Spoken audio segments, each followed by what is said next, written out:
Hi, friends. Welcome to the No Show. I'm Nicole Marguerite, and this is my show. I'll have conversations with special guests every month. I hope will spark a love revolution. Let's talk about all things we aren't supposed to talk about. This is special for me. This episode, I'll be interviewing a trailblazer, Kate Sosin. Kate is an LGBTQ reporter for the 19th News, focusing on transgender rights, politics, public policy. Kate has conducted investigations into transgender prison abuse and homicides for NBC News. I hope you enjoy the show. Let's get the show on the road.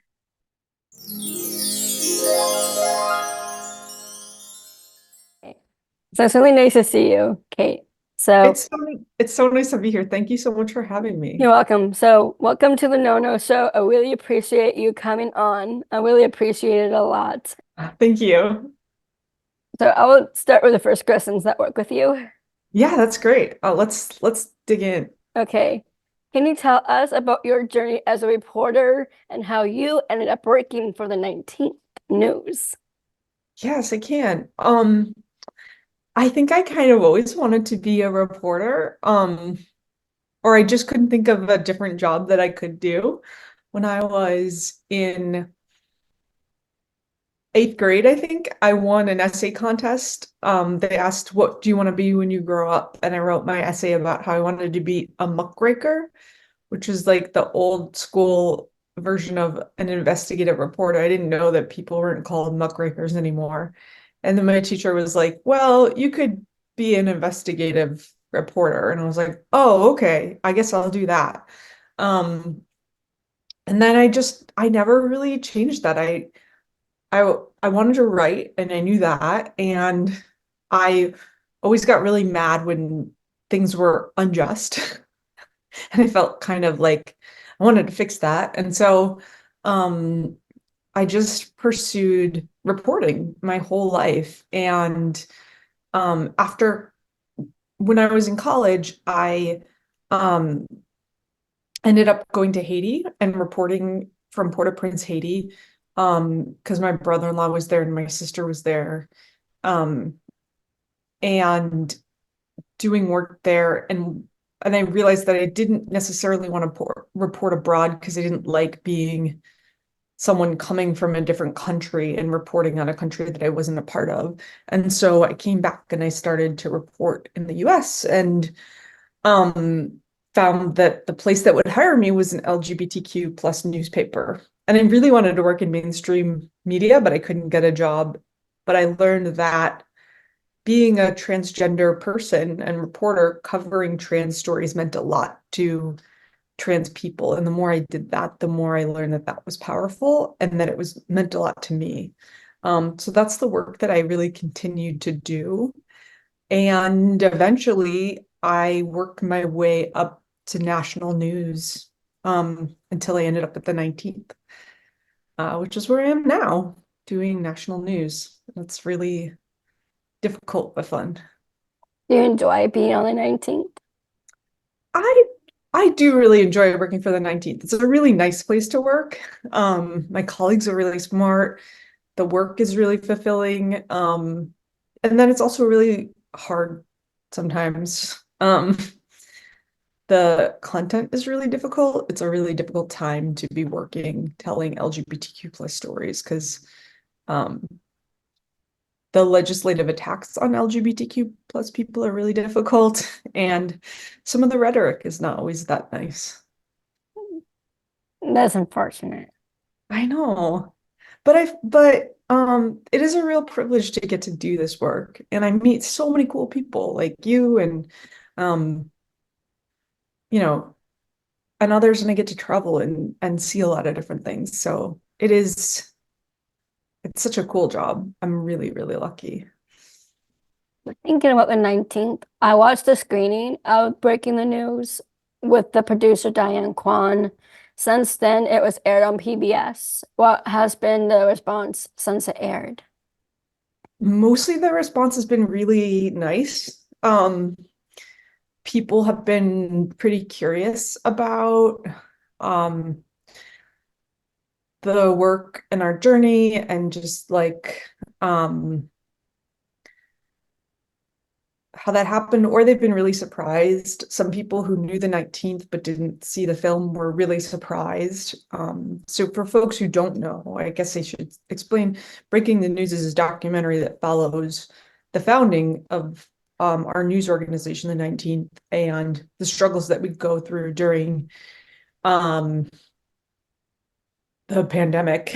And um, in my case, we started as a news organization founded for women, kind of by women, but I'm a trans person, and so that we had to kind of pivot to LGBTQ plus issues and being trans inclusive. And I experienced a lot of misgendering because I'm trans and I use they, them pronouns. And so my news organization had to learn a lot for me to kind of be comfortable there. And so it was a painful couple of years, and it follows that trajectory.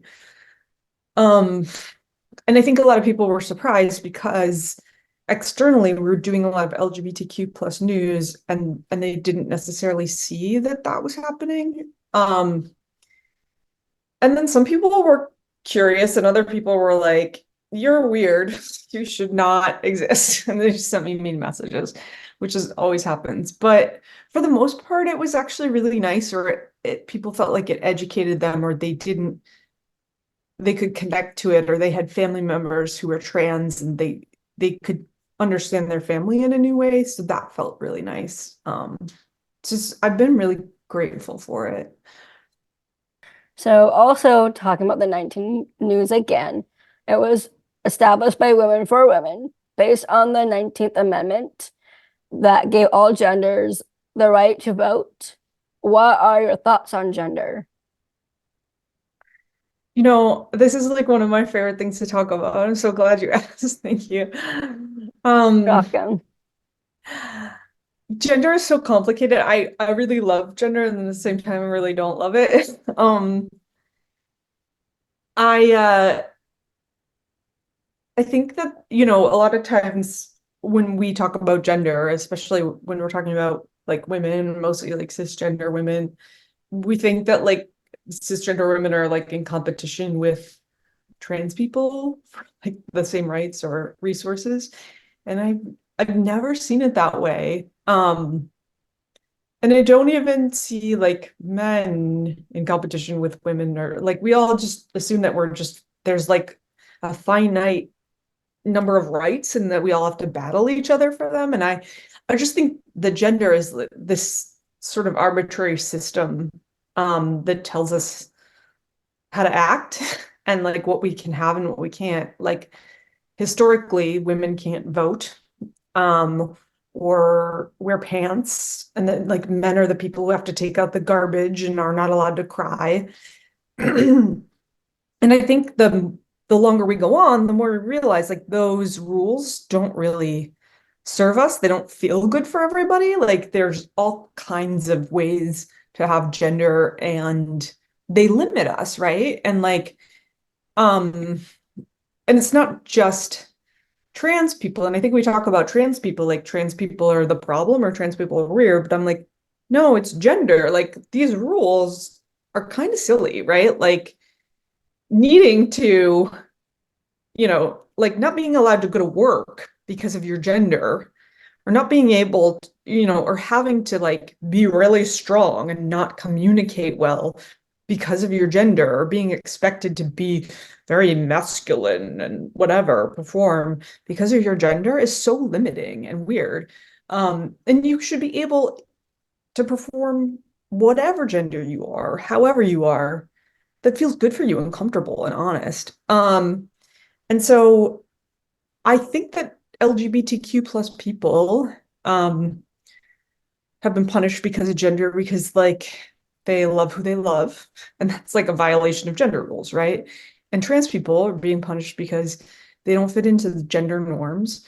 And I think cisgender women struggle because of gender, and I think men do too. And like if we all just took a step back and breathed and said, what actually just like feels good? What do I want for myself without all of the societal expectations? Like we could come to a place where we're just like nicer to each other and it would be great, you know. Um it doesn't have to be what the societal rules are or what they say. It could just be, you know, this is how I feel. This is who I am. This is actually what feels good. And it doesn't have to be these strange rules that we all grew up with. And I don't think that like the world would unravel. Like that's how I feel about gender. Thank you for sharing. I really appreciate it. Gender is a hard topic to talk about too, and people just are confused about gender in general, not just in the LGBTQ, but overall, like people don't understand it. So, based on that, can you explain what it means to be transgender to everyone? Yeah. Transgender is an umbrella term. It means someone who operates outside the boundaries of what is considered to be one of the binary genders, historically male or female, someone who, um, for whatever reason, does not fit into these two sort of like assigned designations. Thank you for telling everybody what transgender really means. I really Yeah. appreciate that. How do you feel about labels and that are discriminatory and limiting against gender, sexuality, and everyone in the LGBTQ community? Well, I think labels are complicated. Sometimes, especially in my work, like people find them to be really empowering. They find community around them. They're useful. Um, and then they also can lead to stereotypes and be really limiting, right? Like, um, I know for myself, like I've identified with lots of labels and then found that they only get me so far. Like this it's like a shirt that you wear, one day and then all of a sudden it doesn't fit anymore, you know? Um, so um it's so complicated because like I think we all want to feel like we belong and we have a place and we can find people who are like us and labels help us sometimes do that and group ourselves and oh, you have this and this is what we share. And then at a certain point it's like, um, oh, does that become another way to single people out and to divide us? Um, and that's so difficult and painful, and I guess it's part of human nature to do that, and um, it's a tough thing, right? Like I am interested in finding what stories we share, what experiences we share beyond the things that we call ourselves, you know. Can I ask, like, what are the labels that you think get stuck to you that are untrue? Like, You have a boyfriend. I don't like the label Down syndrome either. yeah, There's another one. I just like to say my name, just Nicole, for me yeah. personally. I just personally, I just don't like labels. They're what we just said. It's discriminatory. It's limiting. It's just downright hurtful. That's how I feel. Yeah. I appreciate you sharing that. It really gives Mhm. me a lot to think about. Thank you. You're welcome. So, what has been done nationally to shift public perceptions and deeper understanding of transgender individuals? Mm. Well, there's lots of things happening, right? There's lawsuits all over the country against these anti-trans bills. There's media campaigns. There's also media being made to educate people. Um, but one of the things that I think is so interesting that I like to revisit is like historically, like there's a story about how um same-sex marriage became the law of the land. So all these, a lot of people I don't think know this, but like they sent out field organizers, which is just like really low paid people who went and knocked on people's doors and made phone calls all over the country for years and years and years, trying to convince people to support same-sex marriage, right? And for years they talked about like we have a right to do this, support equality. And like nobody wanted to hear that. Everybody was like, no, like I don't care. And then at some point, they kind of like got smart and they were like, okay, the new way that we're going to talk about this is, hi, I'm so and so. And like, I love this person and I want to get married, just like you want to get married. And like, they're like, just tell your stories. And so these like field organizers basically had to come out and like tell their own personal stories and like bare their souls over and over again on doorsteps like all over the country for years. And because people hadn't met gay people who were real and who had stories and who had families that they wanted. And sharing those stories of their families is what ultimately changed the tide. And once they did that, it happened pretty quickly. And I think that for transgender people, the more that people know us, see us, experience us in their lives, whether that's through the TV or actually having us in their families and realizing like, oh, we're not just some like weird, like we're just like a person trying to make it, like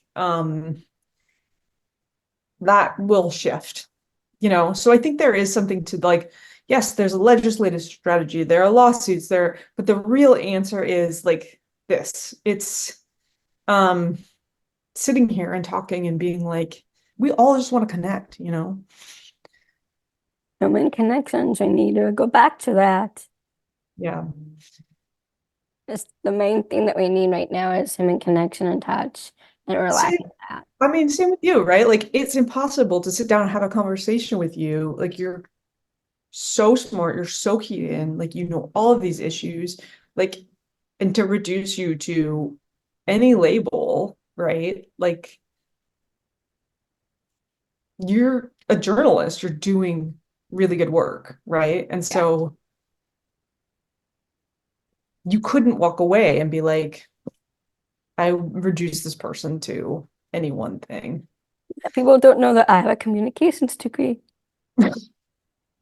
Yeah. So I have read the news reports that thousands of transgender people will not be able to participate in the elections coming up because they face barriers with updating their identification in some states. Do you know what is being done to address this barrier? Yeah, that's rough. As you you're right on that. And as you probably saw, Florida recently implemented this policy that prevents trans people from updating their driver's license at all. If they if they want to update their gender markers, like change genders. Um, and I think there's a question of like, will advocates sue over that? Will the Biden administration um, put into place any rules around that or pursue legal action around that? It seems like that's probably out of compliance with um, some federal law. Um, and also there's this chilling effect beyond um, people just not being able to access IDs, which is that in these states, a lot of the states that have passed transgender bathroom bans, sports bills, healthcare bills have become places that feel so hostile to trans people that participating in civic engagement has become so fraught that I think there's this concern, will people feel safe going to a ballot box in this moment that is so politicized? If they are read as trans, if they are read as queer, will they feel safe exercising their right to vote? And that is something that like I don't quite know how to quantify. Um, so I think that there are a lot of people working to remove some of the barriers that we can see, whether that's like these restrictions, these laws, these that block people from being able to update their IDs, and that work is happening. Advocacy organizations are doing that. But those intangibles, like the fear factor, is very real for people. And to be honest, I don't know what the answer is for that. And I also don't know how to quantify that. Vote by mail is something that would help a lot of people. But not all states have that. Here in California, we do. Um, and it does alleviate some things, but that is it's a real concern, and it's something that a lot of trans people and generally queer people are going to face. And I think it is also something that other marginalized communities are really going to have to grapple with this election season, which is voter intimidation that is subtle, is something that I'm worried about. Don't like it myself. Yeah, I want us all to be able to vote. That's a really basic right. Yeah. I'm grateful that I can vote at home. Yes. Same. You mentioned a war on transgender identity. What's your outlook on the future for transgender population? Long term, I think that there's nothing that can be done to like stop trans people from existing, right? And in this moment, it is difficult, and I just want to acknowledge that and hold that because for whatever reason, the rhetoric is not kind all the time. And I recognize that there are people in office who say that they are allies or are supportive of transgender rights, but the level of attack and harm at this point has reached such a fever pitch that I think that trans people in our country are feeling like they need to leave. And I think trans people in this country feel like they're being eviscerated or wiped away. And that tenor and that movement is being overseen by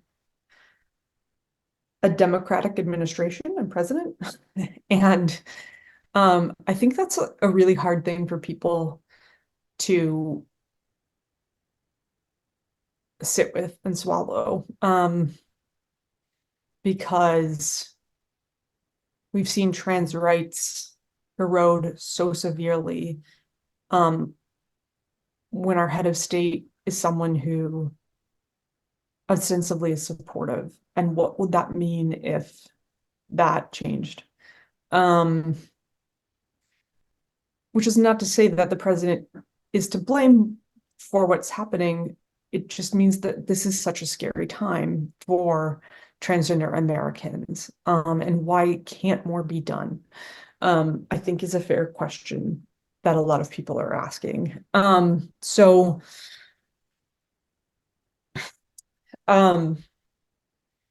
if trans people are not allowed to use public bathrooms, access the basic healthcare that their doctors prescribe, that every medical association agrees with, are not allowed to participate in extracurricular activities, are not allowed to access proper identification, um, are being subjected to violence in public spaces, um, we have the beginnings of something that is really violent and genocidal, right? And I don't see people saying that. I don't see a government that is alarmed by that. Um, and that really scares me. Are there any specific projects you are currently investigating and would like to share? Um, we're working on lots of stuff. We're getting ready for our election coverage. So that's very exciting. We're also going to be looking at like what do these anti-trans bills mean for our whole country and how are they changing our lives? Not just trans people, but all of us. So I'm excited to do that work. And then longer term, I'm gonna look to collaborate with lots of other reporters and other newsrooms to bring some of our coverage all across the country. So um those are things I'm most excited about. And then hopefully after the election, um maybe we can do some lighter stories. Um because it's hard to always do the stuff that is difficult to hear and report on. I'd love some stories of everybody says trans joy, but maybe just trans existence, trans monotony. Um Yeah. yeah. So maybe Uh, we can do some fun things for Pride this summer and do something like that. I would love that. So can we do something fun together now? Yeah, let's do it. Okay. So I have some questions for you to make it a little bit more fun. So Okay. what if you aren't doing the career you have now, what other career would you be doing? Okay, I always say I would want to be a landscaper. I would be so bad at this because I kill most of the plants that I touch. But I really like being out in the sunshine and like just working in the dirt. And often when I threaten to quit my job, which is not infrequently, I say that I'm going to become a landscaper. So that's definitely what I would do. That's cool. Never What hire me. I'd be the worst landscaper ever. Dead plant landscaper. what is the best advice has someone has given you?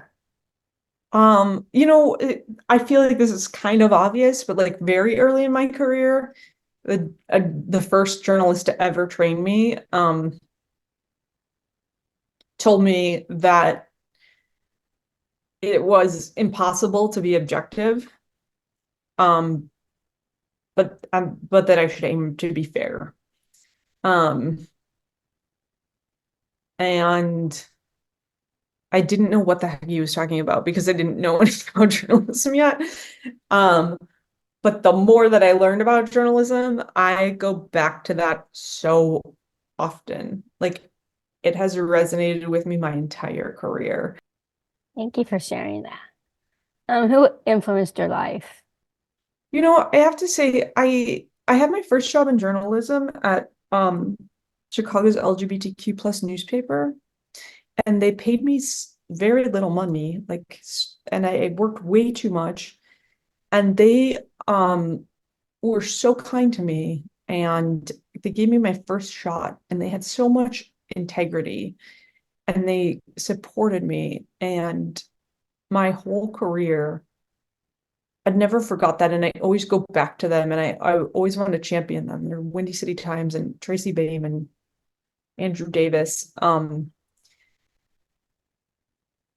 And they did such a service for the community, I feel like. I feel like they've championed me as a person my whole life and they taught me how to be tough and dogged and work really hard and produce a lot. And also, um, they were really kind to me, and that was important. Thank you for sharing that with me. What is something that nobody knows about you? Uh, well, if they don't know it about me, it's because it's a secret. Okay, here's something that a lot of people don't know about me. I like to write songs on guitar, um, and write music. I don't really do it publicly or for people. It's just like a thing for me, for myself. Um, uh, and I do it less and less now because I have less and less time, but it's really fun for me to just like channel whatever I'm feeling into songwriting. I like that. Yeah, me too. It's fun. So thank you for coming on to the No No Show. I really appreciate it. Thank And you so much hopefully for you having enjoyed it me. as well as I did. I've loved being here. It's such an honor for me to be on your show, truly. Thank you. Thank you.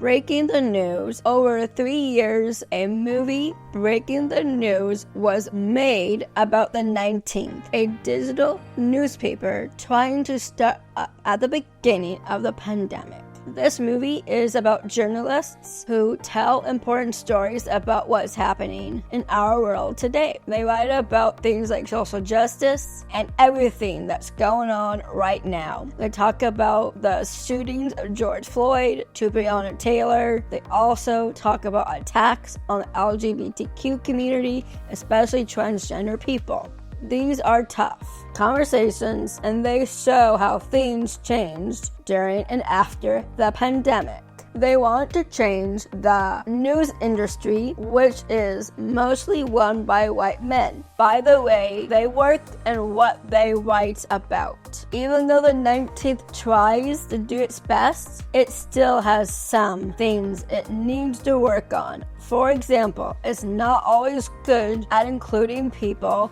of all genders. Some people at the 19th feel frustrated because they have to teach their colleagues about being inclusive. Breaking the news is hard to watch, but it's important for everyone to see. It's powerful. I really recommend watching it and hoping you will have lots of discussions to help make a positive change in our world. Thank you. Ladies and gentlemen, may I have your attention?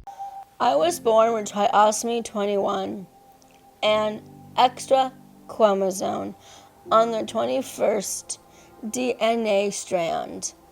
This medical condition is known as Down syndrome.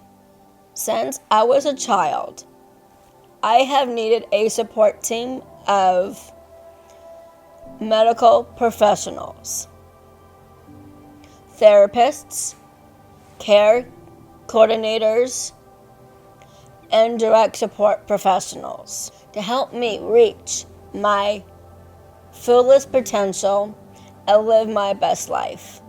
With the combination of an incredible team of people working with me throughout my life, I have been able to achieve so many of my goals and dreams. However, much of my achievement in life has come from my inner drive, determination, and willpower to succeed. Not letting anyone tell me no or it can't be done. I was lucky to have people around me who supported my belief that anything is possible. The words and the beliefs of others don't define me, but without having people around you to support your goals, it can be a very difficult road to travel alone. People with disabilities need professionals to help them thrive. We need a safety net of support. Now we have to face critical shortage of support staff because of low wages, and more people are going without support. The Letterman Act was signed in 1960 to ensure people with disabilities had access to services that would help them live their best life. Unfortunately, the disability support system in California has been underfunded for 2 decades or more. Now the governor wants to delay $1 billion in funding to next year. This should not be happening. A delay in funding will only make the situation worse. Please take 2 minutes and send an email to your senator and your assembly member asking them to reject the governor's budget, to delay the funding. This is really important. Click to sign the action, alert, and advocate for yourself. To learn more, visit the LettermanCoalition.org. Thank you for taking action.